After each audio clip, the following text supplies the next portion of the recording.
today I'm going to be talking about some stories from working in the medical field. I do have a lot of, I guess you call them horror stories.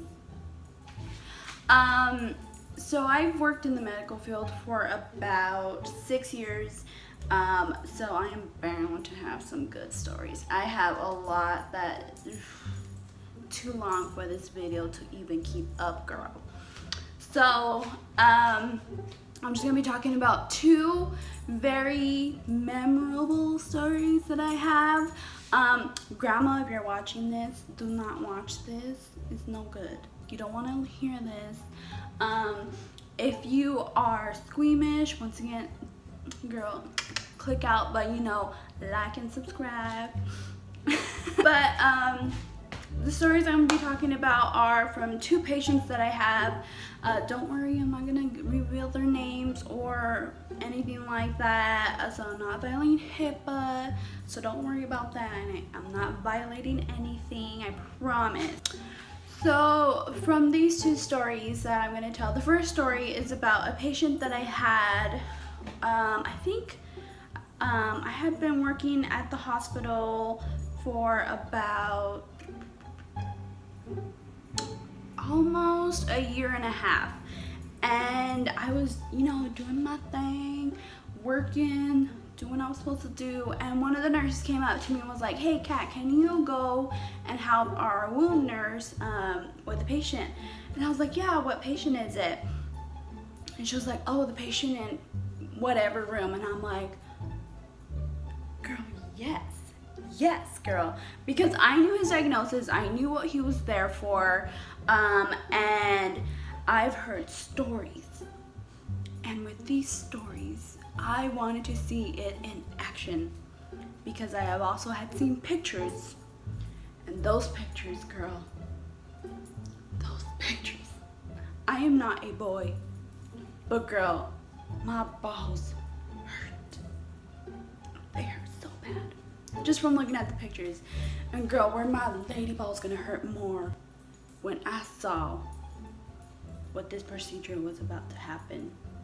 What procedure was about to go down for this man. So I go in and the wound nurse is in there, and I'm like, "Hey, so I'm gonna be helping you today. You let me know what you need, girl." She's like, "All right." And so she has all her stuff ready. She has her gauze, she has her still water, she has, I think she had iodine, she had her measuring tape, she had her camera, girl. She had her camera ready. And I was like, why? Little did I know why she had her camera ready. So, I was in there and I was like, okay. And then so first of all, this guy had what some would call Fournier's gangrene. And if you don't know what that is, don't look it up. If you're a guy, don't look it up, please. Unless you are dirty, girl, look it up. Look it up, because this is gonna happen to you if you don't take care of yourself. So, I'm in there, and then the nurse had given him pain medication, and I'm like, oh jeez, I guess this is gonna be a painful procedure, whatever. So she starts pulling out the packing, and as she's pulling out the packing, I'm like, ooh, this is a lot, girl. This is a lot. And have you ever seen, like, you know, a clown, how he's pulling out like his rags from his sleeve and it just keeps coming? Girl, it kept coming. Let me tell you, that shit kept coming. And so anyway, it kept coming, and once it was all said and done, all I saw was this man's testicles were filleted open like a piece of chicken. Like a butterfly who just came out of the freaking cocoon and was ready to spread its damn wings to fly for the first time, girl. This butterfly was about to lift the off. But girl, This wasn't no beautiful butterfly. This was a butterfly from Bug's Life. She was no beautiful butterfly. She was an ugly butterfly. Oh, let me tell you, when I saw this man's southern region split open, it wasn't his man, it was just his bowels. It was just his bowels that were open, butterfly, ready to go on, live a new life. But I saw it split open. One of his balls were fully covered. Let me see, the left one on the other side, she was exposed to the world. She was all commando girl. And if you never thought you can see the inside of what a ball looks like, I certainly did not think I would see the inside of what a ball looked like. But girl, I did. That day I did. So, it's just, you know, this clear little looking ball. And then you have the sack. And you can imagine the rest. I'm not going to describe it for you. So anyway, she's in there.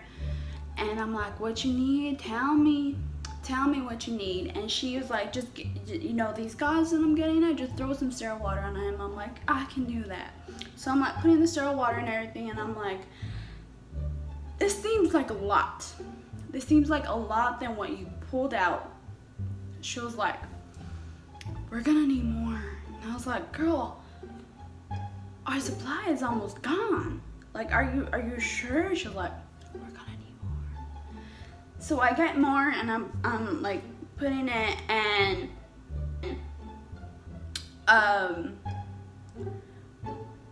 later did I realize is that this man, not only did he have his testicles filleted, fish opened, there was a huge hole going up on the inside. This man could have been a girl at this point. But there was this hole in this man. And we had to stuff this man like a piñata with gauze, sterile gauze, and sterile water. And she was like, oh, do you have one of those Q-tips, the one with the stick on the end? I'm like, we sure do. I'll go get you one, girl. So I went and got one. And I come back and I was like, okay, they come in a pack of 2. And she was like, good, you can use one. And I'm like, okay, I don't know what I'm gonna be using this for, but okay. So then she was like, all right, so what we're gonna do is we're gonna get the Q-tip, and when I put the gauze in there, you know, just like stuff it. And I'm like just push it in the hole. And she was like, and I'm like, okay. And this man, he should have taken care of his balls, man. He should have, oh God. And let me tell you, this all could have been avoided if he had just gone back to the doctor. That's it. He could have had his balls all in one and never been filleted the fish open, but it happened. It happened, and girl, I got to see all of it. And Lord, did I love every minute of it. Some people would have been disgusted, but not me. I lived for it. But this poor man, did it hurt him? You know how in Mary Poppins, when the little boys are cleaning the, you know, those chimneys? Chimney, chimney, Chimney roo? Girl, that was me. No, I wasn't cleaning no chimney. I was stuffing it like a damn turkey, girl, on Thanksgiving morning. This poor man, Lord bless his heart, because he was so strong. We were stuffing that gauze up in him, and we kept stuffing it, and the girl did it keep going, and I was like, I think we lost some of it. And she's like, no, we'll find it later. And I'm like, okay. So we kept stuffing and we kept going. Did this boy's body eat all of that gauze? And then at the end of it,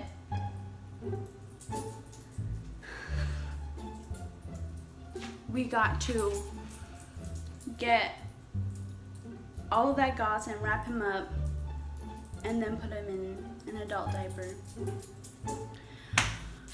But to end that story, we did all that work for nothing because he ended up leaving without over a doctor's advice. And who knows whatever happened to his butterfly balls. If they ever got put back together, if they ever flew away, or who knows. We surely don't. I know I don't, but that was probably one of the worst things I had seen. Not the worst, because I do have another worst, but I'm gonna save that for another day.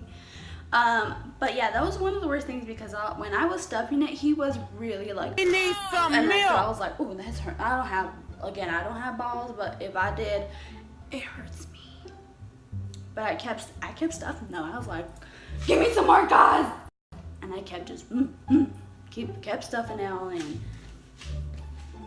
It was fun. And the reason for the camera is that with the wound nurses, they have to measure how big the wound is just to keep an eye on it. They have to take a camera, take a picture of it, whatever. So it wasn't anything like what y'all are thinking. It's just for medical purposes. So yeah, that was one of the things that I experienced while working at the hospital. Another thing that's not so fun was so I had gone to work and I worked the night shift, and I had this house supervisor who was pretty all the time. And Lord knows how she was a supervisor, but whatever. So she decided that she wanted to move me to another floor that was so busy that the nurses were just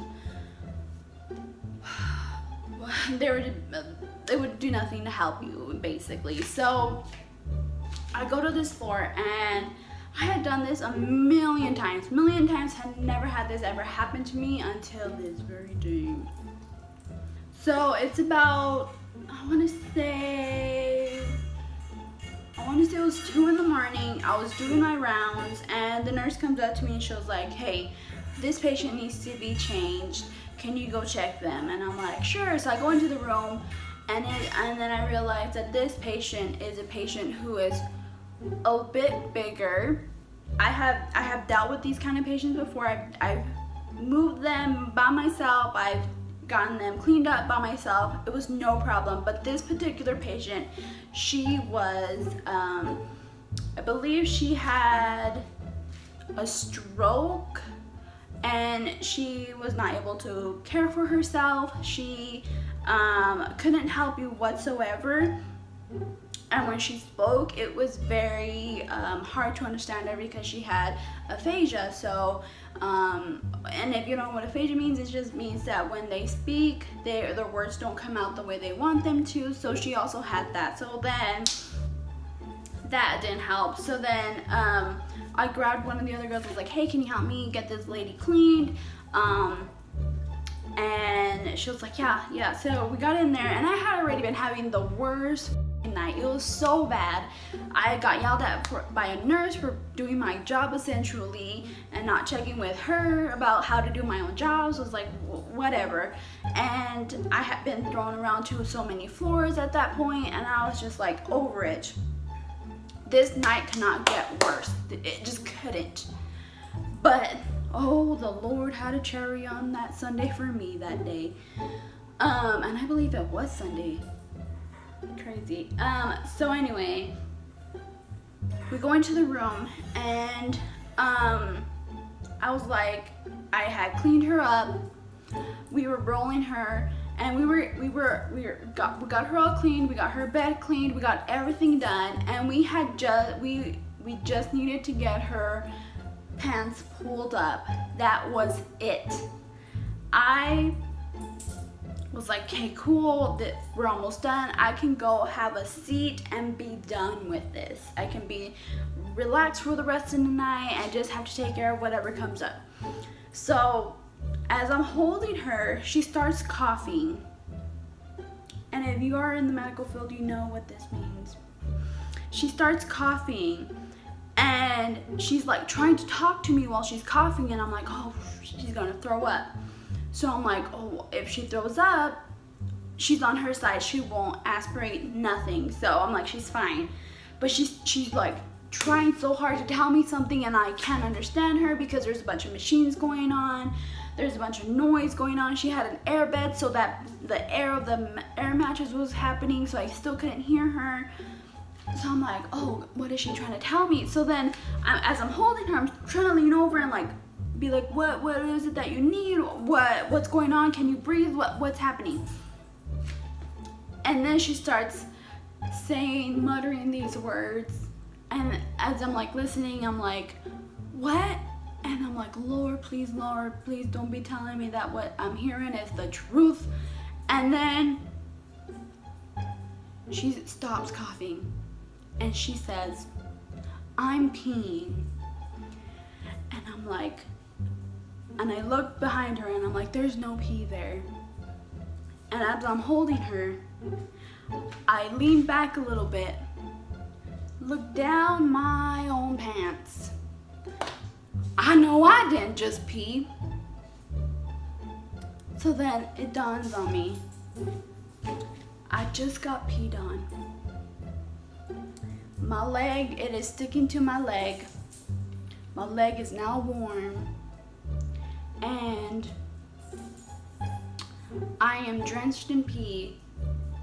And now the other girl who was helping me says, we need more, I think it was more briefs or wipes, something like that. So now I have to walk over to another floor with pee all over me because all the nurses were too busy to go do it. And I walk over to my floor that I'm usually on, and one of the nurses goes, how's your night going? And I go, well, I just got pissed on, so it's going great. So as she says that, she's like, has a smile on my face, she's like, it just drops.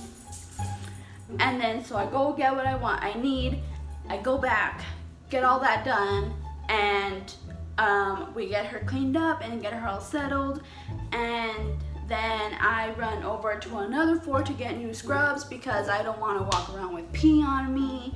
And oh Lord, it was the worst because I had to like take these scrubs off and then like not get like a lot of other pee on the rest of my other leg, and it's just like, and oh, I just wanted to go home and shower at that point. And then what else happened? Oh, so then after that happened, we get a patient that comes in, and he had a lot of ammonia in his body to the point where he was very confused. So at that point, he just had to basically shit it out because he had that much chemical in him that was making him crazy. So the only treatment is to basically shit.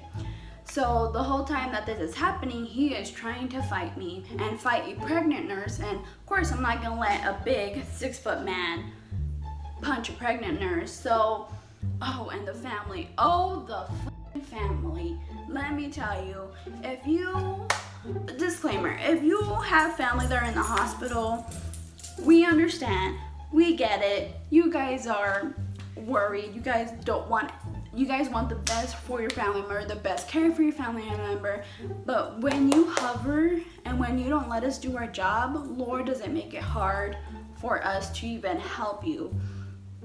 So this daughter, she was like, he was about to punch us, and she was like, don't do anything to him. And we're like, well, first of all, we're not gonna let us get punched by your dad. And second of all, I'm not gonna let him punch a pregnant woman, let alone a pregnant woman who's trying to help him. And she was like, well, don't be aggressive with him. I'm like, bitch, I'm not being aggressive with him. I am trying to contain him, if that's the right word, so he doesn't hurt himself because he's not in his right mind, but you are not letting me do my job. And oh God, if you are family with a family member in the hospital, trust us, we know what we're doing. But I understand there are some care workers who are horrible, so if it gets to that point, yes, intervene, but still let us do our job. We are trying to keep your family members safe and ourselves safe at the same time, so please do not tell us how to do our job. It's like telling a surgeon how to do surgery, basically, and that's the oldest reference in the book. Please do not tell us how to do our job. Anyway, he tried to swing at us and I was like, nope, that is not happening. So when he went like that, he lost his balance. And I hate admitting this because it's happened so many times. But when he went like this, the daughter wasn't really looking, so then I kind of went like that.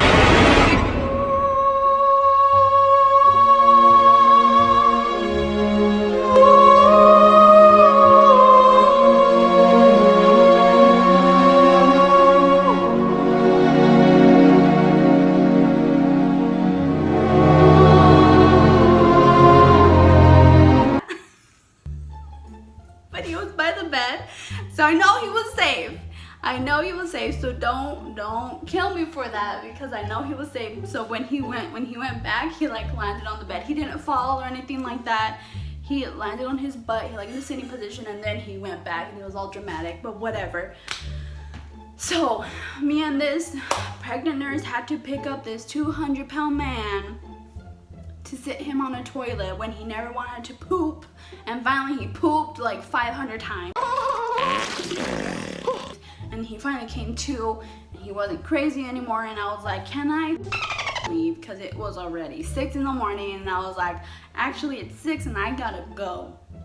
And Lord, did I run like Forrest Gump out of that hospital that day, because I had the worst day ever. Not only did I get peed on, I got swung at, had to clean up shit. And it was just a horrible day. I have plenty of horrible days.